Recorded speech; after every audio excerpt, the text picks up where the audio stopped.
네, 이번 20대 국회에서 가장 듣기 어려웠던 말 뭘까요? 자, 여러 가지가 있겠지만 아마 이 말이 아니었을까 싶습니다.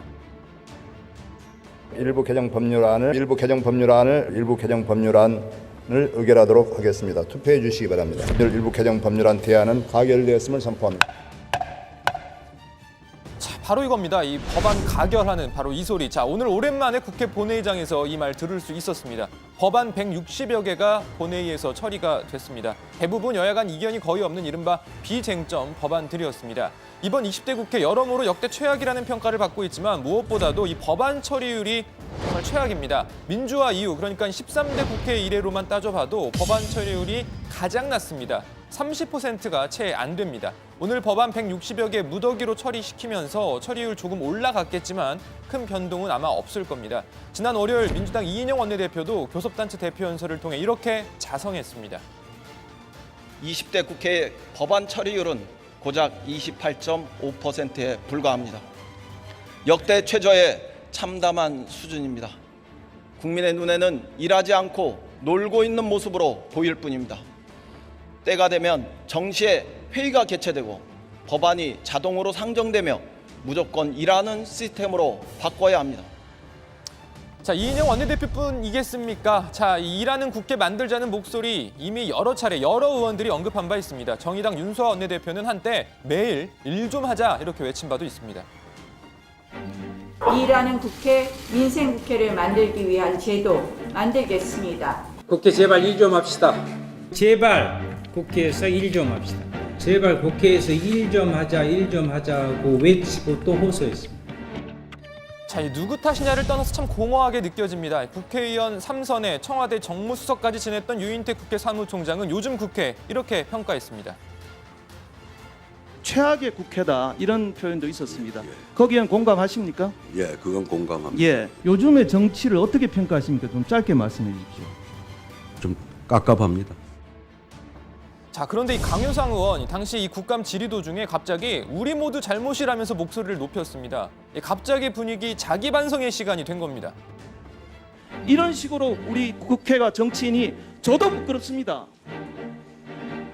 이런 국회에 누가 한시라도 더 있고 싶겠습니까? 여야가 다 똑같습니다. 총장님도 마찬가지세요. 이게 뭡니까 도대체 우리나라 정치가. 부끄러워야 되고 다 반성해야 돼요. 여기 있는 사람 누구나 하나 피해 나갈 사람이 아무도 없습니다. 네, 맞는 말입니다. 자, 오늘 본회의 법안 처리에 앞서서 정의당 심상정 대표의 비교섭단체 대표 발언이 있었습니다. 심상정 대표는 최악의 국회라는 평가를 듣지만 선거개혁, 검찰개혁으로 소명을 다하자고 주장했습니다.